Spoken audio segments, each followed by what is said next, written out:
ناظرین السلام علیکم۔ دکن میڈیا کی اس خاص پیشکش میں آپ تمام کا استقبال ہے۔ میں ہوں اسماعیل ریحان۔ آئیے آج کی کچھ اہم خبروں پر ڈالتے ہیں ایک نظر۔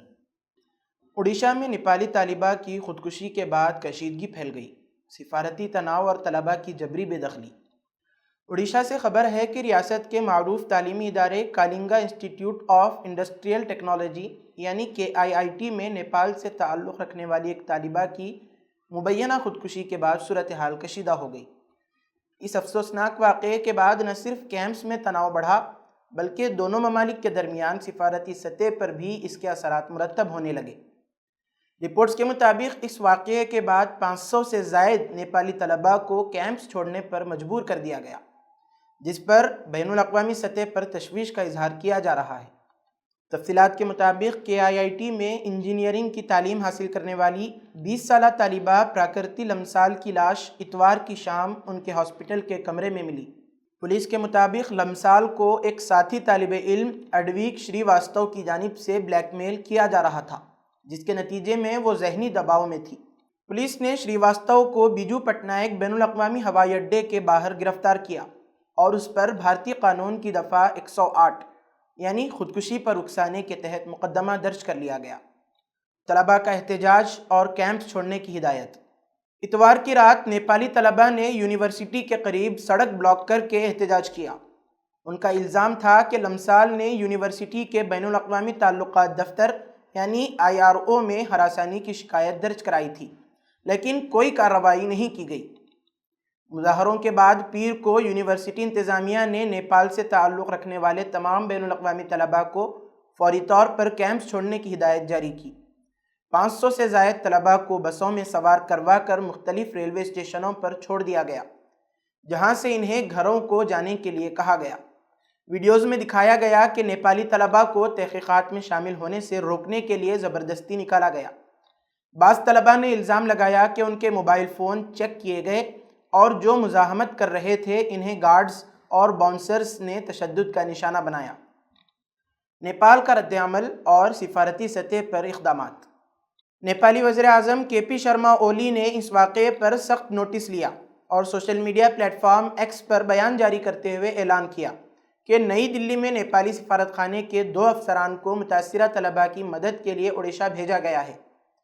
انہوں نے واضح کیا کہ نیپالی طلباء کو اپنی مرضی سے ہاسٹل میں رہنے یا گھر واپس جانے کا اختیار حاصل ہے۔ نیپال میں ہندوستانی سفارت خانے نے بھی ایک بیان میں زور دیا کہ نیپالی طلباء دونوں ممالک کے درمیان عوامی روابط کا ایک اہم جزو ہیں اور ان کی حفاظت یقینی بنانے کے لیے تمام ضروری اقدامات کیے جائیں گے۔ یونیورسٹی کا رد عمل اور تنازعات۔ طلباء کی بے دخلی پر شدید رد عمل کے بعد اڈیشہ حکومت نے یونیورسٹی انتظامیہ کو اس فیصلے کو واپس لینے کی ہدایت دی۔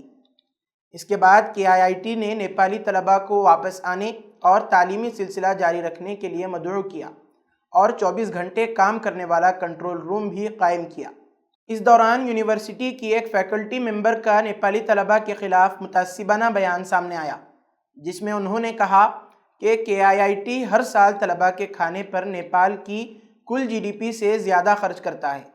ان کے اس بیان پر شدید تنقید کی گئی۔ یونیورسٹی انتظامیہ نے معذرت کرتے ہوئے وضاحت دی کہ یہ تبصرہ غصے میں کیا گیا تھا۔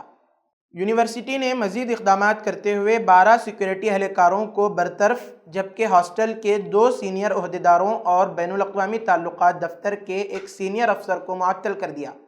یہ واقعہ نہ صرف طلباء کی حفاظت کے حوالے سے سوالات کھڑے کرتا ہے بلکہ بین الاقوامی تعلیمی اداروں میں غیر ملکی طلباء کے تحفظ اور ان کے حقوق کے حوالے سے بھی بحث کا سبب بن چکا ہے۔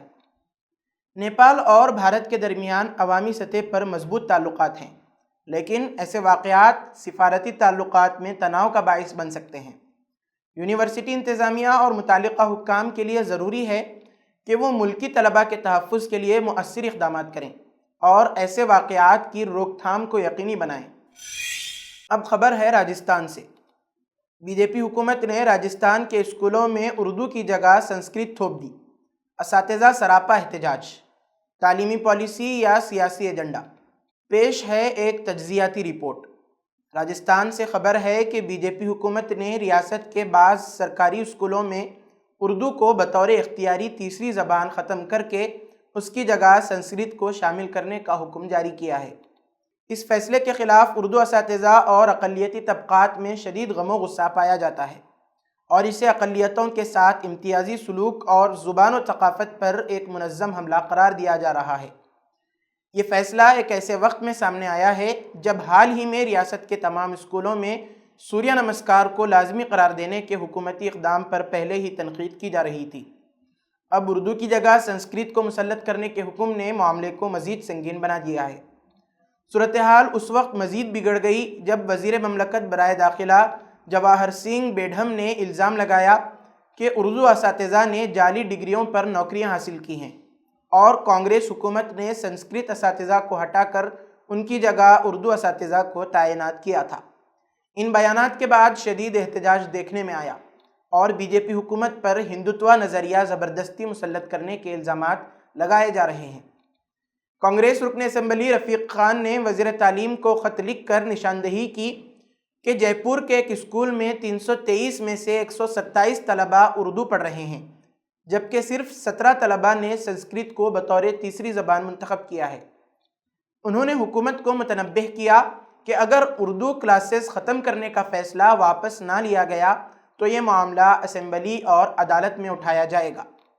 یہ پہلا موقع نہیں جب بی جے پی حکومت نے اردو کو نشانہ بنایا ہو۔ دسمبر 2024 میں بھی اردو الفاظ کو پولیس کی اصطلاحات سے نکالنے اور انہیں سخت سنسکرت زدہ ہندی سے بدلنے کا فیصلہ کیا گیا تھا، جس پر ادبی حلقوں، مدارس اور اپوزیشن نے سخت احتجاج کیا تھا۔ تجزیہ کریں تو معلوم ہوتا ہے کہ اس اقدام کے پیچھے محض تعلیمی پالیسی کی تبدیلی نہیں بلکہ ایک منظم نظریاتی حکمت عملی کار فرما ہے۔ ریاستی وزیر تعلیم مدن دلاور، جو ہندوتوا نظریات کے حامل سمجھے جاتے ہیں، اس فیصلے کے پیچھے بنیادی شخصیت ہیں۔ اسی طرح وزیر مملکت برائے داخلہ جواہر سنگھ بیڈھم نے نہ صرف اردو اساتذہ کی تقرری پر سوالات اٹھائے بلکہ یہ بھی کہا کہ اب کوئی اردو نہیں پڑھتا، گویا وہ اردو کے وجود کو ہی سرکاری اداروں سے ختم کرنے کا عندیہ دے رہے ہیں۔ دوسری جانب اردو اساتذہ اور اقلیتی نمائندے حکومت کے اس فیصلے کو سراسر غیر منصفانہ قرار دے رہے ہیں۔ اردو ٹیچرز ایسوسی ایشن کے صدر امین قیام خانی نے کہا کہ حکومت نے اردو کو نشانہ بنا کر اقلیتوں میں احساس محرومی کو بڑھاوا دیا گیا ہے۔ یہ فیصلہ نہ صرف تعلیمی حقوق کی خلاف ورزی ہے بلکہ اس سے ریاست میں فرقہ وارانہ بنیادوں پر خلیج مزید گہری ہو سکتی ہے۔ سرکاری اعداد و شمار کے مطابق اردو پڑھنے والے طلباء کی بڑی تعداد اب بھی موجود ہے، خاص طور پر اقلیتی علاقوں میں۔ ایسے میں محض سیاسی بنیادوں پر اردو کو نکال کر سنسکرت کو تھوپنے کی کوشش ایک منظم نظریاتی جنگ کا حصہ معلوم ہوتی ہے، جو تعلیم کو ایک خاص فکری سانچے میں ڈھالنے کی کوشش ہے۔ بلا شبہ اسکولوں میں اردو کی جگہ سنسکرت کو مسلط کرنے سے اردو اساتذہ کا روزگار متاثر ہوگا اور اردو پڑھنے والے طلباء کے لیے بھی مشکلات پیدا ہوں گی۔ یہ فیصلہ بظاہر تعلیمی توازن کو بگاڑنے اور اقلیتی زبان و ثقافت کو پس پشت ڈالنے کی ایک سازش نظر آتا ہے۔ تاہم اگر اس معاملے کو ایک مختلف زاویے سے دیکھا جائے تو اس شر سے خیر برآمد ہونے کے امکانات کو بھی نظر انداز نہیں کیا جا سکتا۔ اگر اردو کے طلباء سنسکرت سیکھنے پر مجبور ہوتے ہیں تو یہ محض زبان کی تبدیلی نہیں ہوگی بلکہ وہ اس کے ذریعے مدعو قوم کی تہذیب، روایات، مذہبی عقائد اور فکری اساس کو براہ راست اور گہرائی سے سمجھ سکیں گے۔ دعوتی نقطہ نظر سے یہ ایک سنہرا موقع بھی بن سکتا ہے، کیونکہ داعیان حق جب کسی قوم کی زبان، تاریخ اور مذہبی اقدار کو گہرائی سے سمجھتے ہیں تو ان کے لیے زیادہ مؤثر انداز میں مخاطب ہونا آسان ہو جاتا ہے۔ یہ ایک حقیقت ہے کہ سنسکرت محض ایک زبان نہیں بلکہ ہندو مت کی مذہبی و فلسفیانہ اساس کی حامل ہے۔ اگر اردو داں طبقہ اسے ایک تعلیمی بوجھ کے بجائے فہم و شعور کے ایک اضافی ذریعے کے طور پر اختیار کرے تو شاید یہی اقدام، جو بظاہر ایک نظریاتی حملہ معلوم ہوتا ہے، ایک فکری و دعوتی قوت میں تبدیل ہو سکتا ہے۔ اس پہلو سے غور کیا جائے تو یہ فیصلہ اردو طبقے کے لیے ایک چیلنج کے ساتھ ساتھ ایک غیر متوقع موقع بھی فراہم کرتا ہے، جسے دانشمندی سے استعمال کیا جا سکتا ہے۔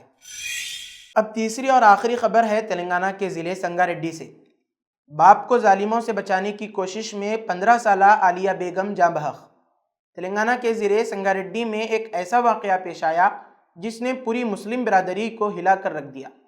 11 فروری کو ظہیر آباد کے انتھارم گاؤں میں 15 سالہ عالیہ بیگم اپنے والد محمد اسماعیل کو مشتعل ہجوم کے حملے سے بچانے کی کوشش میں خود موت کے منہ میں چلی گئیں۔ واقعہ کیسے پیش آیا؟ عینی شاہدین کے مطابق محمد اسماعیل ایک کھلے میدان میں فارغ ہو رہے تھے، جس پر مقامی افراد ویرا ریڈی اور وجے ریڈی نے اعتراض کیا اور اچانک اشتعال میں آ گئے۔ بات بگڑتی گئی اور چند ہی لمحوں میں یہ جھگڑا ایک خوفناک حملے میں تبدیل ہو گیا۔ ویرا ریڈی اور وجے ریڈی نے اپنے دیگر ساتھیوں کے ساتھ مل کر تقریباً 40 افراد کا ہجوم اکٹھا کر لیا اور محمد اسماعیل پر وحشیانہ حملہ کر دیا۔ جب عالیہ بیگم نے اپنے والد کو بچانے کے لیے بیچ میں آنے کی کوشش کی تو درندہ صفت حملہ آوروں نے اس پر بھی سنگین تشدد کیا۔ اسے وحشیانہ طریقے سے پتھروں سے نشانہ بنایا گیا، جس کے نتیجے میں وہ شدید زخمی ہو گئی۔ عالیہ بیگم جو 10ویں جماعت کی طالبہ تھیں اور اپنے امتحانات کی تیاری میں مصروف تھیں، اسپتال میں زندگی اور موت کی جنگ لڑتی رہیں، لیکن زخم اتنے گہرے تھے کہ وہ 15 فروری کو زخموں کی تاب نہ لاتے ہوئے دم توڑ گئیں۔ واقعے کے بعد علاقے میں شدید غم و غصہ پایا جا رہا ہے۔ مقامی مسلم قیادت، سماجی و قانونی تنظیمیں اور انسانی حقوق کے کارکنان مسلسل انصاف کے لیے آواز اٹھا رہے ہیں۔ مجلس کے MLA کوثر محی الدین نے پولیس سپرنٹنڈنٹ سے ملاقات کی اور فوری قانونی کارروائی کا مطالبہ کیا۔ مجلس بچاؤ تحریک کے قائد امجد اللہ خان خالد متاثرہ خاندان سے ملاقات کے لیے پہنچے، لیکن پولیس نے انہیں گاؤں میں داخل ہونے سے روک دیا۔ آل انڈیا ملی کونسل نے بھی واقعے کی مذمت کرتے ہوئے قانونی امداد فراہم کرنے کا اعلان کیا اور متاثرہ خاندان کو مشورہ دیا کہ وہ کسی بھی دباؤ میں آ کر اپنے قانونی حقوق سے دستبردار نہ ہوں۔ پولیس نے ویرا ریڈی، وجے ریڈی اور دیگر نامعلوم افراد کے خلاف مقدمہ درج کر لیا ہے، لیکن اب تک تمام ملزمان گرفتار نہیں کیے جا سکے۔ مقامی مسلمان پولیس کی سست روی اور انصاف کی تاخیر پر برہم ہیں۔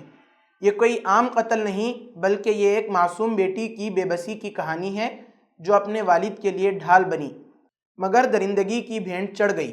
یہ واقعہ صرف ایک خاندان کا المیہ نہیں، بلکہ پوری ملت اسلامیہ اور انصاف پسند طبقے کے لیے ایک لمحہ فکریہ ہے، اور یہ سوال بہت اہم ہے کہ آیا وہ ایک معصوم بیٹی کے قاتلوں کو کیفر کردار تک پہنچانے میں کامیاب ہوں گے؟ تو ناظرین، یہ تھی آج کی 3 اہم خبریں۔ مزید خبروں کو دیکھنے کے لیے ہمارے چینل ڈکن میڈیا کو سبسکرائب کریں، ویڈیو کو لائک اور اپنے دوستوں کے ساتھ شیئر کریں، اور اپنی رائے کمنٹ میں دینا نہ بھولیں۔ اللہ حافظ۔